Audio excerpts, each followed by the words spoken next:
This is Dolores Cannon again with the Metaphysical Hour. And we're going to be talking again tonight with another special guest. But before we get started, let me give out the toll-free number in case anybody does want to call in. The number is 877-876-5227. 877-876-5227. And that number is good all over the world.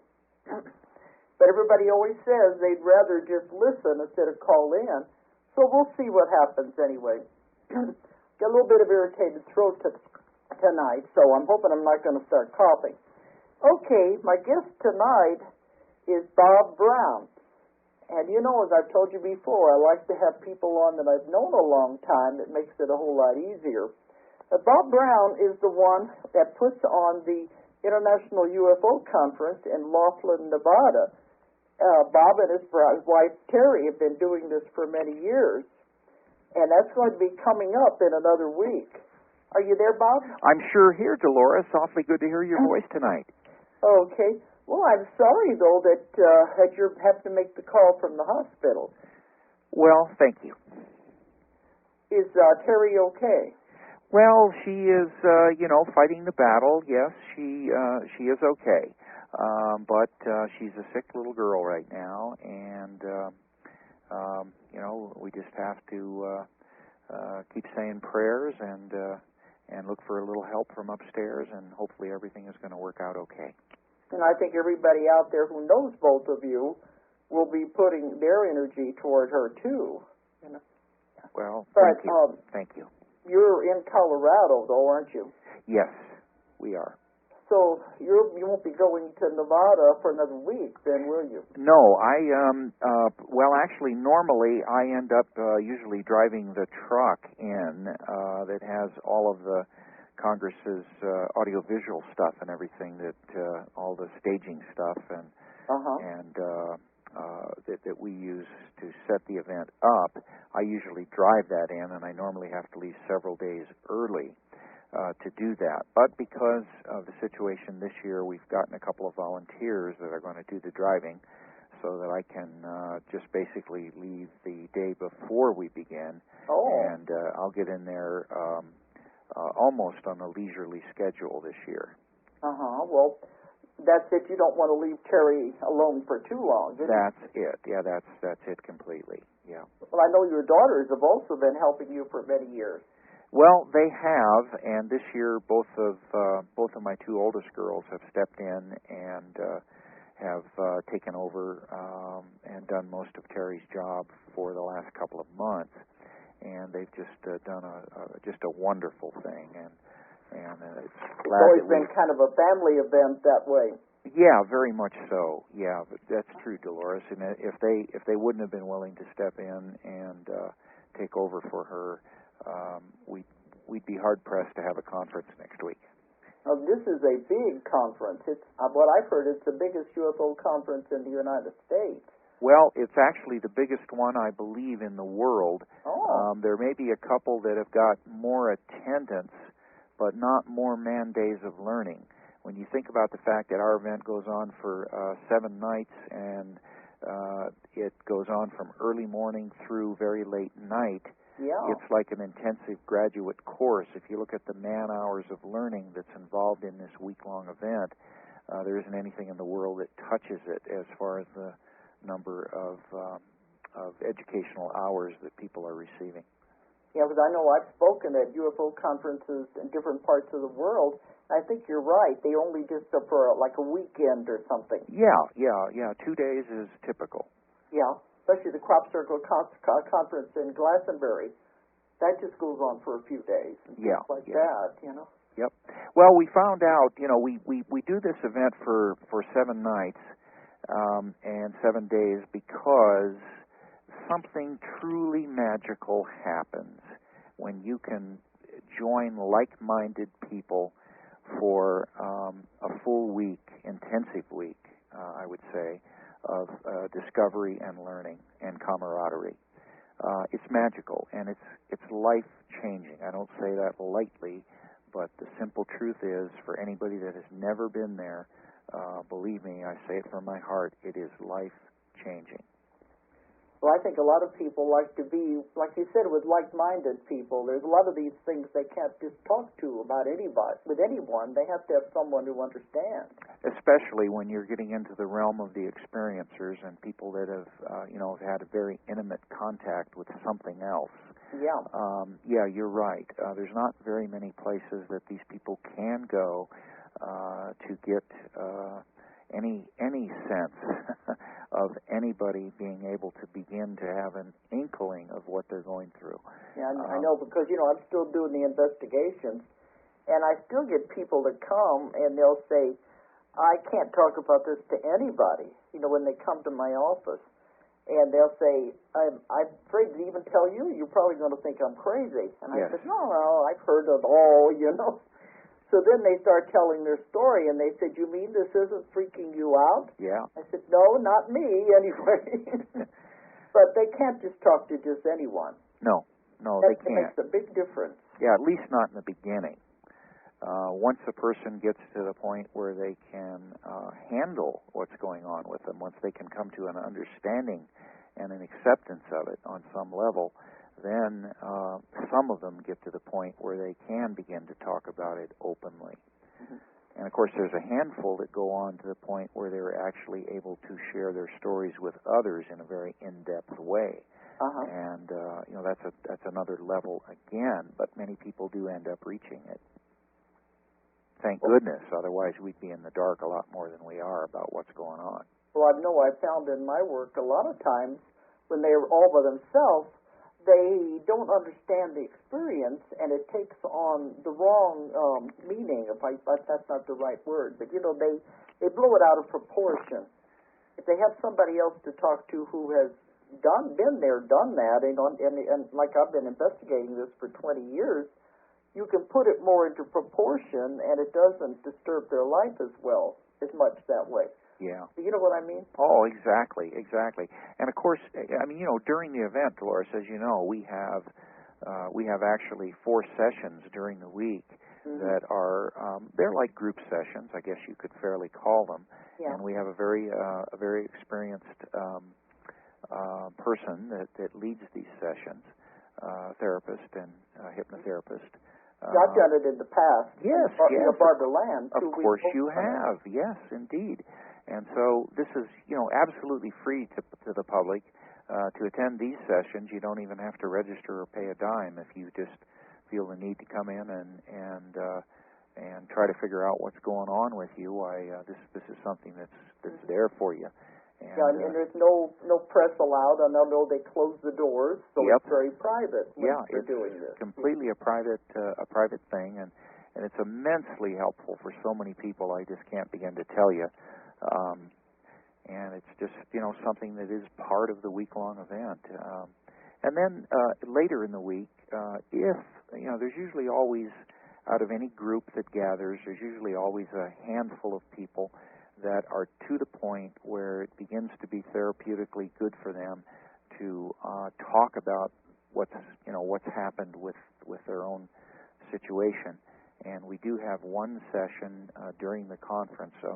Again, though, even this public session, it's still, the attendees are in session. That's the one you do before the whole group. Yeah, we do it before the whole group, but that's strictly on a volunteer basis for those people that are at a point in dealing with their contact that it becomes therapeutically valuable for them to share it with a like-minded audience. Yeah, I've helped with that one also, where they would call them up on the stage and they could tell everyone about it. Yes. They have to be very brave to do that, because a lot of them have been holding this inside for many, many years. They have been. But as you know, psychologically, if they can get over that barrier, then when they go home, they're in a whole lot better place. Yeah, that's what therapy is all about, really. Yes. But I was trying to think. I think the first conference I did with you was back about 1999 or somewhere in there. It was toward the end of the 90s. So yeah, it was in the late 90s. I can't be for sure. I think it might have been even 97. I'm not absolutely sure. I think this will be your 7th. For sure your 6th. Yeah, I know I've done it a long time with you, and so we do go back a long ways. Yeah, we do. But I want to go back to your beginnings in this. Okay. Now, they said this is the 32nd one, but that's... No, 16th. Okay, I saw something... Oh, I know what I was saying. It's another conference I'm going to. 16. Right. But you counting the ones you were doing in the summer in that number? No, this is just the winter. The winter. Actually, if we count the predecedent event before the International UFO Congress became an official organization itself, if we count the founding event, which was was an event called the International UFO Congress, and now we are the International UFO Congress Convention and Film Festival. But if you go back to that founding one, this is actually the 17th year. In the 17th year, because I've been involved with the one UFO conference in Eureka Springs since its beginning. Yes. And we are, I think it's 18 or 19. I think Lou started up I think a year ahead of us, I believe. Yeah. Mm-hmm. I think so. And I think we're I know we have about 400 people, where you usually get about 800. Correct. So we're both staying in there anyway. Yes. There is still an interest. But that's why I want to go back to the beginnings then, is, how you got started in this. What got you interested in the first place? Well, Dolores, I'm gonna do my very best to answer this for you, very straightforwardly. I like the background on people. I have to go back to my very young years. I'm talking about when I was 5 years old, 6 years old. Okay. And I can't remember, a whole lot of detail from those years, but I do know one thing.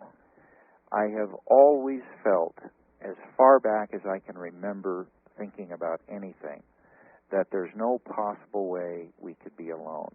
Mm-hmm. Now, that's a strange thought, I will grant you, for a 6-year-old to have. Yeah. But that's something that has always been in my consciousness. I cannot remember when it wasn't. Now, that being said, as I grew up, as I went through my formative years and then into my teens, I always had an interest in the UFO phenomena. What did people really know about this possibility of us not really being alone in the universe? And so I was always interested in that subject.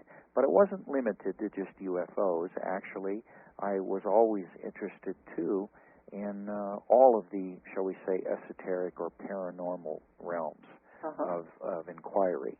But I was thinking, way back when you were about 5 or 6, there wasn't a whole lot out about UFOs at that time, was there? No, there really was not. But I can remember even when I was 9 and 10 and stuff like that, I would have my dad go and buy magazines like Saga. And Saga was, I guess, back in the very early 50s, a magazine like that was considered a men's magazine.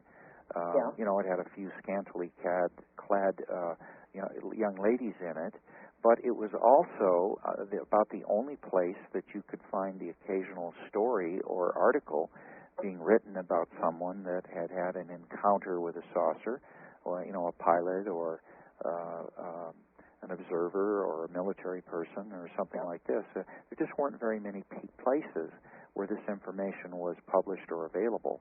So when I would see it, I would gather it up anywhere that I could. I was just kind of voracious about it, but at the same time, I was growing up, and there was school and everything else, and everything else. So it wasn't it was obsessive. I was back in the early days of Fate magazine. Well, yes, of course. I've had Phyllis Galdi on this show too, because I had magazines going back some of the first issues. And I've saved them all those years, and just a few months ago, I gave her my entire collection, because she said a lot of the old ones were destroyed in the water. Yes. So a lot of them don't exist anymore. Yes. Yeah, that was very nice of you to give them. That was even a very unusual magazine back in those days. Yeah, it was.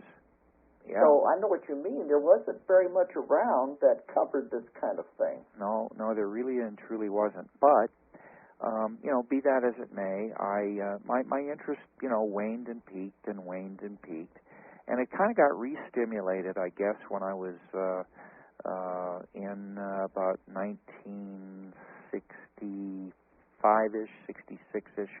Can't remember exactly, but at that time, a girlfriend and I, we flew a small plane down to Baja, California, on the Pacific side, to Scammons Lagoon, and we were going down there to watch the gray whales. That's where they would go to mate and have their young in Scammons Lagoon. It's about halfway down Baja on the Pacific side, and we landed there fairly late in the day and reconnoitered and picked out our spots for sighting for whale watching the next morning and all. And then a big Pacific fog bank started rolling in. It got very cold. We set the tent up quickly and went in. We even cooked inside the tent. That's how cold it got with the fog bank rolling in. And so we were in the tent for a few hours, and then she went outside, and the next thing I knew, she was hollering at me, screaming at me, actually, "Bob, get the hell out here. What is this? What is this helicopter doing over us? Bob, get out here." What? And she's just shouting this, and so I'm scurrying around, trying to get something on my feet, and I get some shoes back on, and I run outside the tent, and I look up, and I'm expecting to see a helicopter because this is what she's been, shouting at me. And I look up, and the first thought that was in my mind was that these are the brightest recognition lights I've ever seen. All aircraft have a red and green light on either side, so you can tell if the aircraft's coming or going when you see it in the sky.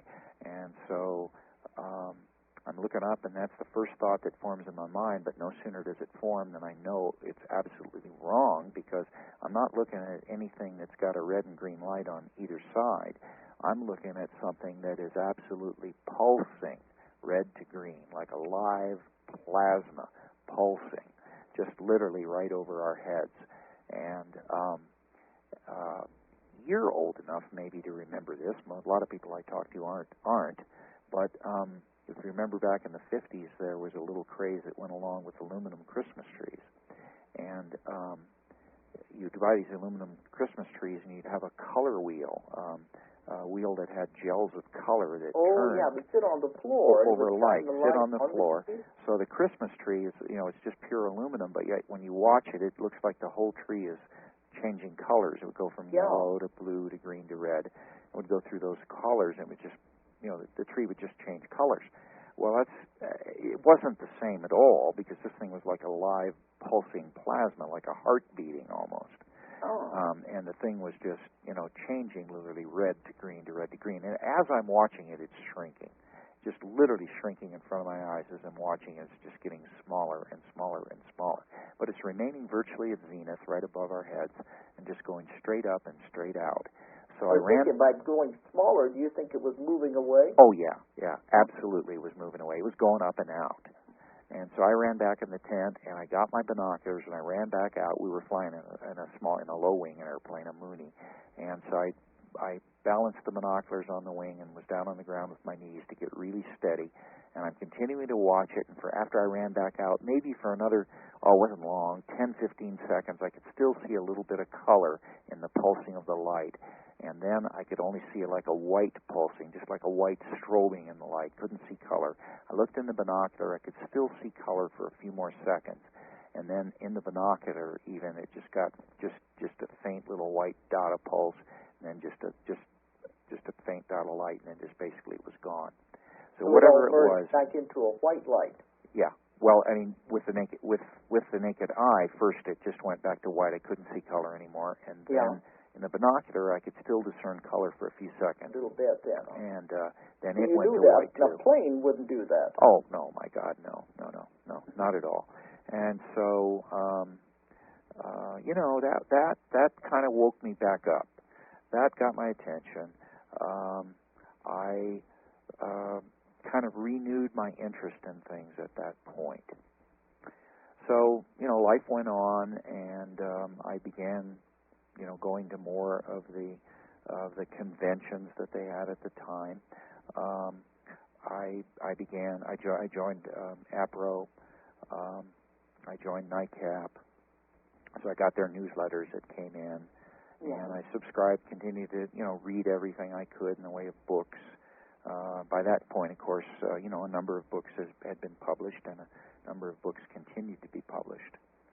But then as time moved on, we come to a time about roughly 21 years ago, and a guy, an old-time investigator, even back then he was an old-time, long-time investigator, Wendell Stevens, started talking to people here in the United States about a case that he was investigating in Switzerland, a one-armed farmer. Yeah, Billy Meier. I've had Wendell on the show. He's an old friend also. Yeah, Billy Meier, exactly. Yeah, Wendell, he's been around forever. Yes, he has. He's probably the greatest treasure we have in ufology. Oh, he's got, over 3,000 pictures of UFOs. The largest collection I think there is. Largest collection in the world, Dolores. You're absolutely right. And I think he was one of the first ones to investigate the Billy Meier case.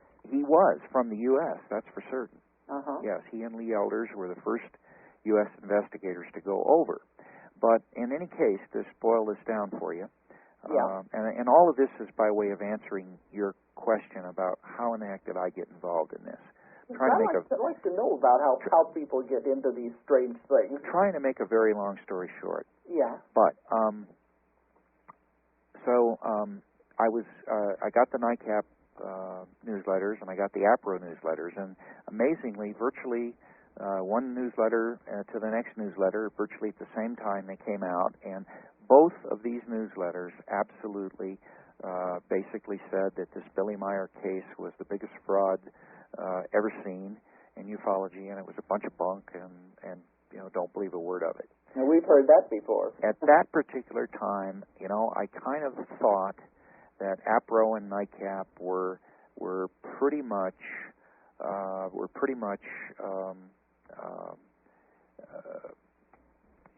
you know what? Forgive me. I said that this goes back 21 years. This is going back like 31 years now. Yeah. Forgive me. I got to get that. I got to make that correction. So I basically dismissed the Billy Meier case. Well, so you believe that it probably was a fake then? Well, I thought at that time that both APRO and NICAP were organizations that were reporting nothing but the truth. Yeah. Now, I found out later, we have to move forward about 10 years, and now we're coming into the time frame of 20 or 21 years ago. It's about 10 years after the Billy Meier case was first being told. Now, look, it could be, 11 years, but, I hope nobody wants to take me over the coals and, hold my feet to the fire because I'm missing this a little bit. Well, it's hard to get the dates and everything. Sometimes I have a hard time telling you what I did yesterday, let alone what happened 30 years ago. I think you're coming up to the Ed Meier case on Gulf Breeze, then, aren't you? Well, we're getting into that era. We certainly are. Yeah. But anyway, this comes back to the Meier case. I read this book called Light Years by Gary Kinder. And it was a book that took another look. It took a relook at the Meier case. And after I read this book, by this point in my life, I was beginning to develop a little bit of innate discernment, and perhaps can I say guidance to some degree. I get a certain physiological reaction that happens, and when I think this is the real deal. There is something that happens, and I have grown to trust it. I don't expect anybody else to believe anything I say based on that, but in my, for my own self, I'm learning to trust it more and more. Yeah. So I read this book, and I said, you know what? I was hoodwinked. 10 years ago, when APRO and NICAP told me that this was a phony case, the reason for that turns out that both of these organizations were trying to survive. They mostly did it based on membership. They had very limited resource. Both of these organizations contacted Billy Meier virtually at the same time. They both wanted to come over to investigate it. Mm-hmm. And what they said to Meier, however, was each one of them said exactly the same thing. well, we're ready to send our investigator over, or maybe we can send 2 investigators, but we'll come over, investigate the case. We want to meet you, and we want to see all the pictures you've taken. We want to investigate the sites and talk to the other witnesses, and we'll do the best we can to get to the bottom of this. But by the way, Mr. Meier, you have to sign an exclusivity contract with us. Because we cannot afford to spend our limited resource if we don't have the exclusive ability to talk about your case, in the U.S. Yeah. And Meier said to them, well, you know what, guys? This is a story for the world. I'll be happy to tell you about it, happy to share it with you. I'll give it to you freely. Don't want anything for it, but I'm going to give it freely and share it with anyone that wants it. No, I'm not going to give you an exclusive. So he wouldn't give APRO the exclusive. He wouldn't give NICAP the exclusive. So in their fear that the other organization would then, perhaps accept the terms of non-exclusivity and perhaps scoop them on the case, they both simultaneously just decided to come out and to simply cut the case off at the knees so that if the other organization attempted to do anything with it, it would already be largely discredited.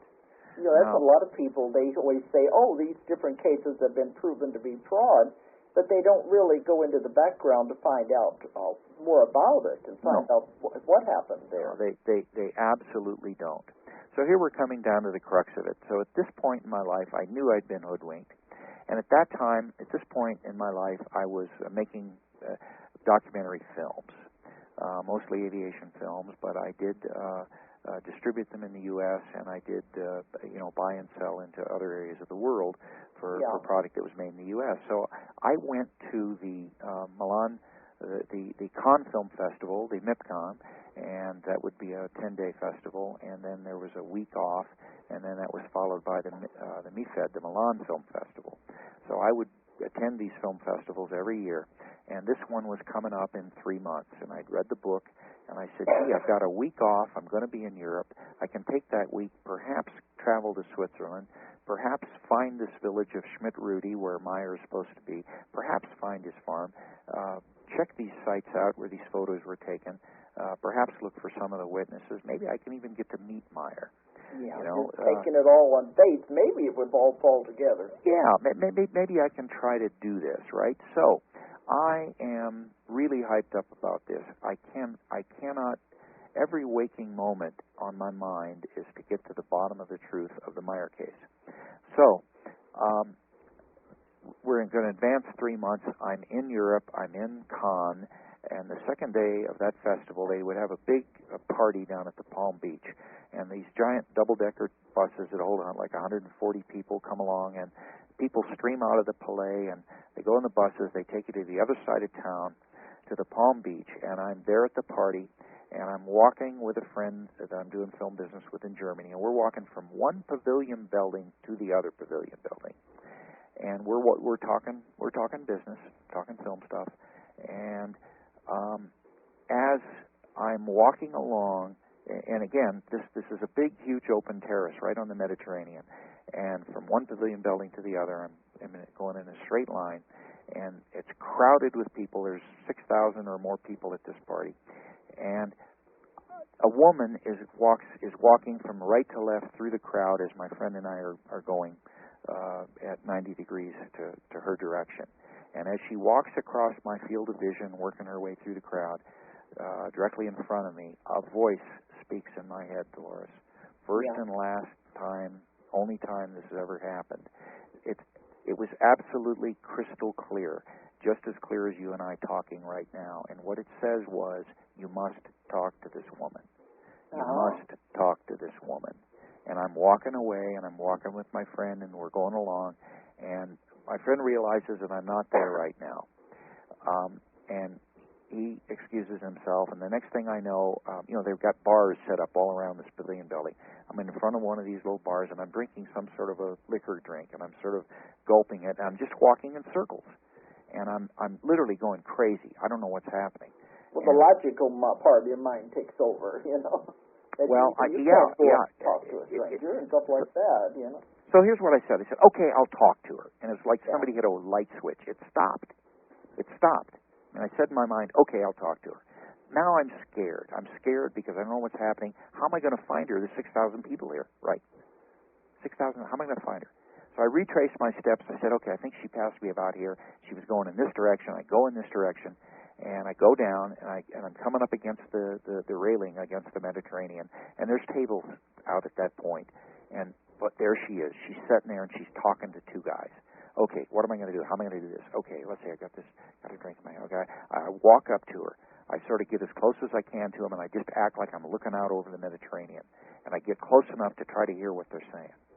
And it turns out these two guys are talking about making their next film, and if they can get the funding, they're going to do a documentary on the 25th anniversary of the Concorde supersonic airliner. Oh, my God. Well, that's my business. I'm in aviation video. It's what I do. So I look up and I say, wow, gee, many Christmas. Thank you, guys. What a way to hook me up with these guys. You know, we may never have met if it wasn't for you telling me to follow that woman. Yeah. So I turn around and we talk shop for 15 minutes, and they say, yeah, if we get the funding, we'll talk to you about distribution in the U.S. And, you know, you can't hope for more than that, and to open the door and to get a chance to put together a deal. And so then they're gone, and I'm left with this young lady. And so we just start talking shop, talking business. We go and we have a couple wines, and we hang out for 45 minutes. And then we look at each other and say, well, you ready to go? Yeah, I'm ready to go. We walk back down, we get on the buses, and we're heading back in. Back to the Palais. So she's sitting next to the window, and I'm sitting next to the aisle, and we're talking. And I said, hey, by the way, I said, I'm premiering a new film here in 70 millimeter. It's a beautiful aviation film. And I said, come and see it. I'm showing it in 2 days in theater such and such at such a time.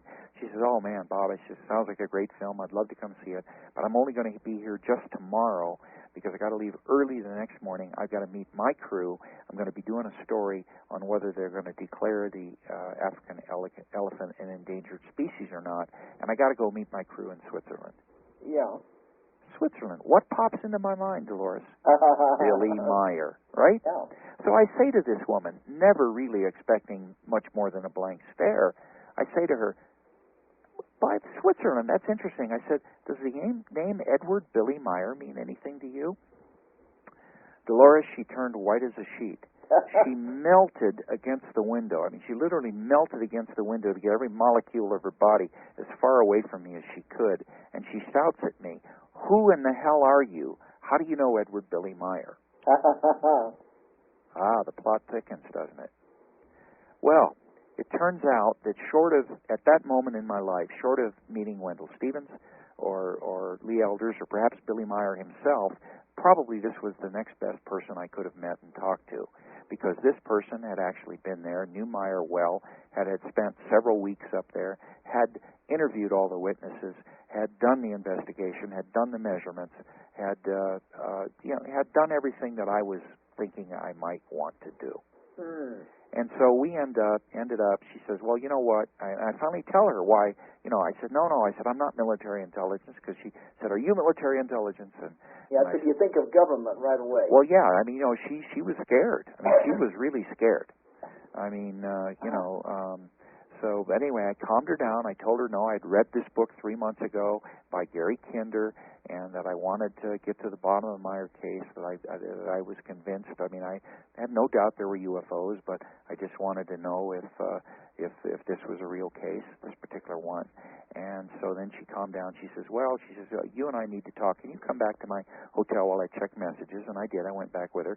And then we went down and sat down to some little open-air cafe, bar place, and we sat there until the wee hours of the morning talking about UFOs and paranormal stuff. And so, as I said, it was just the greatest. You have a very smart guide that told you exactly what to do, where to talk to. Absolutely true. Absolutely I always tell true. people, listen to them. They're trying to give you hints and things. You got any idea who this person was, Dolores? What? You have any idea who it was? Well, it's probably your guide. No, I mean this woman. Who the woman was? Oh, the woman was. Yeah. I don't know. That had investigated the Meier case, and that. I don't think there's been very many women that have been associated. No, there haven't. Names. There haven't been. Anyway, it was Linda Moulton Howe. Did you ever trace down about the film she was doing? Well, it was Linda Moulton Howe. With Linda? Yeah, it was Linda. I had her on the show just a few weeks ago. Yeah, that's how I met Linda. We are really old friends. But you met her over there that long ago? That long ago. Oh, my gosh. It's a small world, isn't it? It surely is. And we're anyway, all intertwined, really. It is. Nothing say. happens by accident. I'm absolutely convinced of that anymore. No, we're all kind of entangled together, I guess, because we're all in the same field. Exactly. But what are the odds on that? Yeah, exactly. What are the odds? What are the odds that you could go to the other side of the world, that you could go to an event, and that you could be told by a voice in your head that you had to talk to a woman that turns out to be the only woman that had investigated the Meier case from the U.S. at least, and not only that, but one of the most knowledgeable women on the whole UFO paranormal stuff in general. Oh, she is. She's very intelligent. Yes. So that goes off. It's off the chart. It's off the chart. That's what they always say. You got to listen to those little instincts, those inner feelings, and follow them. So when I got back, I was saying, you know what? I make documentary films, but they're on aviation. What am I supposed to be doing with all this? I mean, this profoundly affected me, Dolores. Profoundly affected me. I'd never, ever had anything like that happen before. So when I got back, I was just constantly bothered. What am I going to do with this? Well, I figured, okay, I'm making documentary movies. I know how to do this. I'm probably supposed to make a documentary film on the UFO subject. Yeah. So I decided to do that. That took roughly the next year plus of my life, and we made UFOs a Need to Know. And very long story short, while doing that, I again began going to UFO conferences, quote unquote, and I saw how horribly they were done. I saw that they were being done for the sole purpose of making their promoters money. And I saw that they basically all they would do for an inquiring person that wanted to come and learn, the way that they were done was basically they would each person that was there presenting would get a few minutes to give basically an almost free little presentation.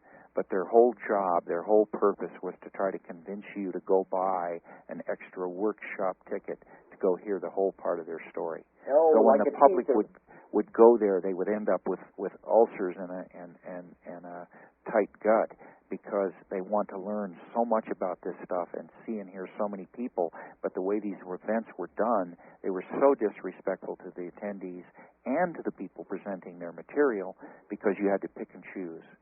Yeah, those are the teasers. Oh, yeah, absolutely. I went to a lot of those. The whole life expos were an example of that. Were an example of that. Yeah, and then, I went to a lot of those back in those days where I spoke at them, and they told me that. They said, just do it as a teaser. Right, because their purpose was to sell that workshop ticket. That was their purpose, sell that workshop ticket. So, you know what? I said, you know what? All these great people, I said, we need to put together an event that is done right. It is staged right. It is produced right. It doesn't cost a person an arm and a leg. The purpose is not to rope them in there and then to prey on their interest to suck $20 bills out of them for workshop tickets, one after the other. These events, these sort of events kind of went away. They kind of really went back, they really got very few and far between about 7 years ago. I don't want to go into it, but there was a lot of fraud involved with that. Well, the money and everything, the people who put them on. Oh, of course, yeah, the people who put them on. They were cheating people. Of course they were. I mean, their purpose was to make money. Eventually. Now, the unfortunate thing is that these kinds of events are beginning to resurface. They're making a resurgency, and it's darned unfortunate. But our event remains true to its original goals. People will spend less money to spend a week with us to get the whole story from the best presenters in the world, professionally staged and presented. They'll spend less money to be with us for a week than they'll spend at the average 2-day dog and pony show UFO event that's being put on today. Now, Lou's event, of course, is one of those that's never been done that way. He does that on purpose. Of course, and so do we. And, his is a good, respectful event. And I've helped with that since the very beginning. Exactly. And the reason you did it, because it's being done for the right reasons. Yeah. He doesn't charge very much. He said he doesn't care. I said, you could raise your prices, but yeah. Well, that's what people say to us, particularly the people that put on these other sorts of events that are designed to make money. Why in the hell do you put that damn thing on so cheap? And you know what? We don't do it to make money. That's what Lou said. He just wants it affordable. People can get in. That if he covers his expenses, that's all he cares about. Well, that's our goal. Our goal is to cover our expense and that maybe have enough left over so we can do it again the next year. Yeah, that's what he said, the seed money to get ready for the next year. That's right. And, I had my first conference this year in June, and I'm going to have a second one this June. Wonderful. And I had 100 people at the first one, which I don't think was bad. Not for a first one. Yeah, and our keynote speaker was the grandson of Mahatma Gandhi. Wow. So I'm getting some big names that are coming, and I know it's going to grow. But I've done this enough that I know how to put them on. It's not like beginning from scratch, anyway. Well, you betcha. You're right. You have to have a background. People think it's easier than it is, but it really isn't. A lot of work goes into these things. Yeah, until you've actually done it, you don't really have a clue. Yeah, because some people have told me, they say, well, I'm putting one on in a couple of months. And I said, a couple of months? You need at least a year to prepare. Yeah, you needed to start a year ago. And I know it's not going to be any good if it's only going to be a couple of months preparation on it anyway. Absolutely true. Yeah? But one thing I like about your show is that it's what I called it like Academy Awards night, when you do review all of the UFO films that have been done during the year, and you give them awards, and you're up there in your tuxedo, and Terry and your daughters were all dressed up in their evening gowns, and it was like the Academy Awards, is what I think. Well, you know what it is. It's a lot of fun, and again, it is. Because I have been a documentary filmmaker, I've made over 60 of those things, and there's very little recognition. Support. Certainly there's no money to be made in making documentary movies in general. And we feel that, we just wanted to give the guys that are doing this work, that are making films like that, some recognition. But I liked it because it was done very professionally, and with the awards, and you have people seeing the different films all during the week, and then they vote on it. Yeah, we have a judging panel, and Monday, Tuesday, Thursday, and Friday evening, all of those evenings are UFO films from 7 p.m. to midnight. UFO films, all the best ones from last year. And if you just come to attend the film festival, you're going to get a phenomenal education just with that.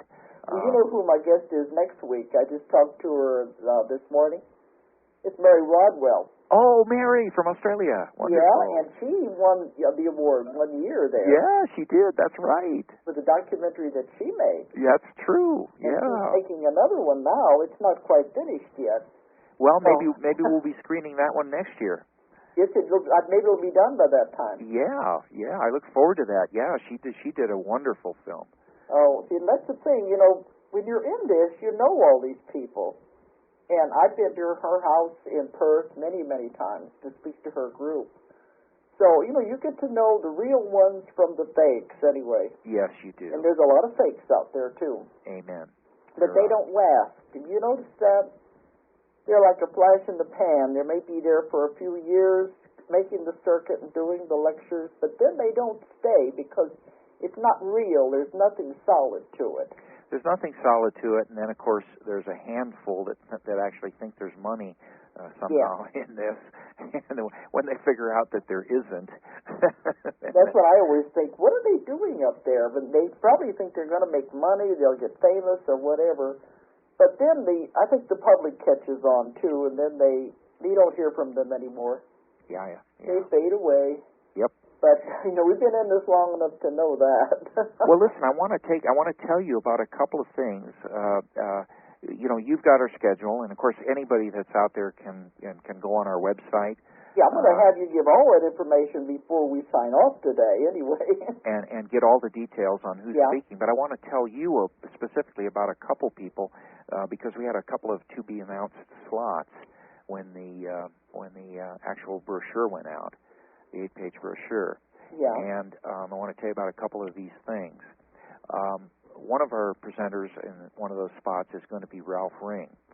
Now, Ralph Ring is a young man in his 70s now, and actually Ralph was part of a team, an original team that actually engineered a electrogravitic craft back in the 50s and 60s. Actually built it and flew it. And this particular incident, this particular team and their resultant craft had been known about. But the thing that people didn't know about until just recently was that one of the team members was still alive. One of the engineers was still alive. Oh, they thought by now they'd all died. Yes, they thought they had all died, and it was one of these stories that was basically, shall we say, sort of UFO legend. Yeah. In that it was a story that was well reported on and well documented, but all of the players, all the people that reported and talked on it, had all passed on. So it remained sort of, one of those areas. But believe it or not, you said you have another one too. That's going to be. It wasn't in the program. Yeah. Dr. Richard Souter is going to come and make another presentation for us. And he is going to talk to us, primarily, and he's going to talk about more than just this, but his primary talk is going to be on the secret astronaut corps, the military secret astronaut corps, and the fact that corps began, shut down in the 80s officially, and it actually began virtually almost a decade ahead of NASA. So the implications of that are rather staggering. Well, also, I want to tell people that I'm going to be there next week also. Well, of course you are. Well, one thing I wanted to ask you, Bob, in the years before, I've tried to keep my talks where I think is in the limit of what the people can understand. I'm always worried about going over their head, because I'm getting more and more information that is very profound. And I always worry about that, telling them too much or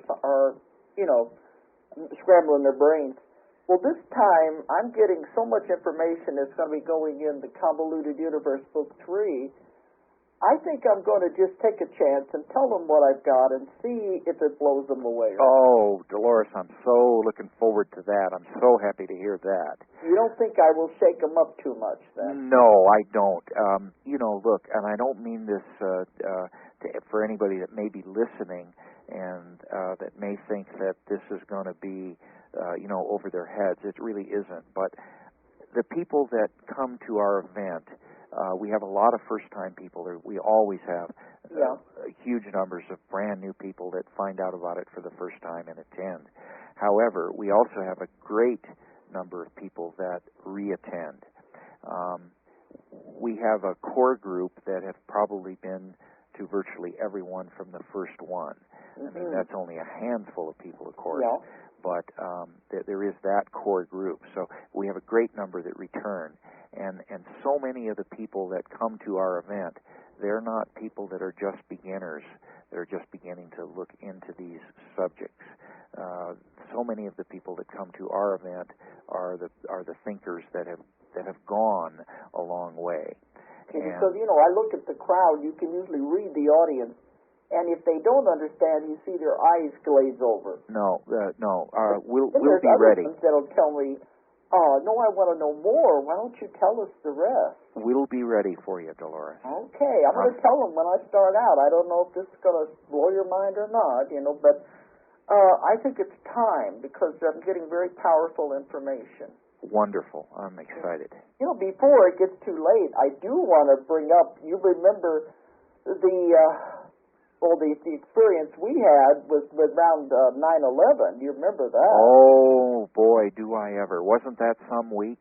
Yeah. What a powerful week that was. Oh, my. Didn't know what was going to happen with the conference or anything. No, you're right. I was, I told them before, because I've had PMH Atwater on here, and we were together when we got stuck in North Carolina right after we had a conference on 9/11. And the only way I could get back, we had a rental car, and I drove it all the way back. and I just got back, and you called, and you said, we're going to start out driving, and they said, you've got to be there, even if you're going to have to drive. And I said, I just drove 2 days to get home. But, you know, a lot of your speakers that were almost planes, they were turning them around in the middle of the Atlantic. Yeah, right. We had speakers coming from England that literally got turned around. You're right. But, you know... So it was like, you know, and you said, I'm going to do it. Yeah, well... They thought you should call it off, but... You know, you said, no, I'm going to do it. You probably lose money, but you'd lose more if you didn't put it on. You're right. At that point, you know, we were, you know, once you get that far, you know, when you're you're a week out from doing the conference, less than that, I think 5 days it was, I think. Yeah. Out from doing the conference, you know, you're pretty going to be committed. You're going to lose your shirt whether you put it on or don't put it on at that point. So we put it on, and our attendance was down like about 50%. Yeah. But the people that were there, that was the greatest summer conference we ever had. That was beyond magical, that event, because every speaker was this whole 9/11 experience. It shadowed and it shaped everybody's presentation. Well, you know, I didn't know how I was going to get there, but I got on the first plane. They began flying the planes that week, the Saturday before, and I got on the first plane going to Las Vegas. Do you know every speaker but one got there? Isn't that amazing? And, you know, people kept telling, and I felt the same way, that if we hadn't have been doing that, we've been sitting home, glued to the TV set, and they were replaying this over and over and over again. Yep. That way we were there, we were able to get our minds off of it and go into something else. Indeed. It was very important, and I commend you for going ahead with it. Yeah, it was important, and the people that did come, you know, the delegates that did get there for that one, was probably the most meaningful conference they've ever I know. I did my talk. You said change your talk and talk about the Nostradamus prophecies, and it was very difficult, that talk, because I said I never thought I'd have to give a talk like that. I remember. I think everybody felt something. Yes. So yes. We have been through some things anyway. We have, Dolores. We really have. I want to tell your listeners about one more really amazing thing. Okay, you know, Maurice... I'm watching the clock because I got to stop at 5 till, and I want you to give your information out. Oh, okay. All right. Air. Okay. So go ahead. Well, I just wanted to let everybody know that Maurice Cotterell from England is coming over again for us. Now, Maurice is the greatest sun scientist in the world, and using his discoveries about the sun, our sun, he went on to crack the code of the Mayas, Lida Palenque, went on to crack the Tutankhamun codes in Egypt, and the Viracocha South American codes, and finally he cracked the codes of the terracotta warriors in China. I mean, he's the greatest archaeologist in the world and the greatest sun scientist, and he's done it by combining the two.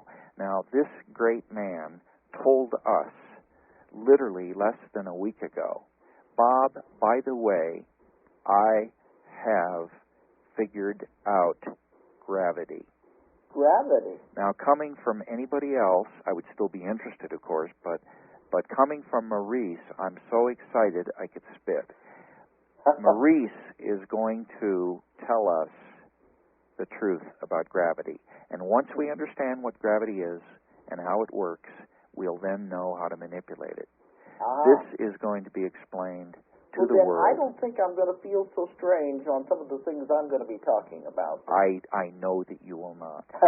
I know that you will not. Well, before we sign off, give everybody your information, how they can find out more about the conference. All right. Well, those that have internet, probably the best way to do it is to go just to the Congress's website, which is simple. It's ufocongress.com. That's it. That's the easiest way rather than calling you, isn't it? Well, it really is, because they're going to get pages and pages of info about the event, about transportation, about registration. And people can come for as little as one session, or they can come for the whole 7-night program. I think once they get there, they get bitten, you know, and they want to know more. Exactly. Now, if they do want to call us, and they do want to talk to a human being, we're very happy to talk with anyone that needs info. And our phone number, is 303 651-7137. And our last day to take reservations that include rooming at the host hotel is on February 20th. And we got to do that by, I think it's 2 or 3 p.m. Mountain Time, February 20th. That's the last time we can take registrations which include your hotel room. After that point, if people want to come, of course, we can always give them the conference stuff, but they have to deal directly with the hotel after the 20th for rooming. And this is going to be at the Aquarius Resort. Yes, at the Aquarius, which is the former Flamingo Hilton. This year it is taken over by new ownership, and this year it is the Aquarius. And they're doing a lot of remodeling too. You're going to see a lot of changes, really neat changes when you get there. All right. Well, I think I'm coming up to the time I got to quit because Don will pull the plug otherwise. But I really want to thank you, Val, for being on the show. Well, thank you for having me on the show, Dolores. It's been awesome. And I think you're going to have a really good attendance again. Well, we will. Yes, we're looking right now at about, based on numbers at the moment, it looks like we're going to be right around that 800 mark again. But of course, we always hope that a lot of people are going to make the last-minute, life-changing decision to come and attend this event. And they do. They make it at the last minute. They do, and I promise you, if you come, it'll be the week of your life, and it is not expensive, folks. It isn't. It really isn't, because even the hotel, the restaurants, they keep their prices down. It's not at all like Las Vegas. No, it isn't. Like Las Vegas used to be. It's like Las Vegas was 30 years ago, honestly. When everything was affordable. Exactly, when everything was affordable. Okay. And, the whole package for full attendance and room and everything is still under $60 a day on a double. I mean, it's unbelievable. That includes the room.